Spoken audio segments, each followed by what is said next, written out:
তোমাদেরকে আমি মিঠা নদীর পানি দিয়েছি, লোনা পানি দিয়েছি, মারাজাল বাহরাইনি ইয়ালতাকিয়ান বাইনাহুমা বারযাখুল লা ইয়াবগিয়ান।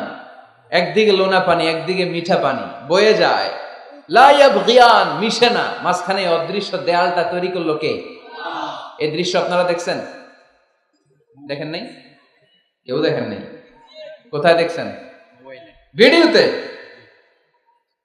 বাংলাদেশের অনেক জায়গায় আছে লোনা পানি আর মিঠা পানি মিশানো, একটা কালো ঘোলা আর একটা একেবারে ক্রিস্টাল ক্লিয়ার। আমি মিশরে দেখেছি নীল নদের পানি আর লোহিত সাগরের পানি মিশানা, একটার পানি ঠান্ডা আর একটা গরম, একটা ডেনসিটি হাই আর একটা ডেনসিটি লো, একটা লবণ বেশি আর একটা লবণ নাই, তাই একটার সাথে আরেকটা মিশানা। এদিক দিয়ে পানির মতো জিনিস বয়ে যায়, একটা কালো ঘোলা আর একটা সাদা, মাঝখানে অদৃশ্য দেয়াল দিয়ে রেখেছে কে?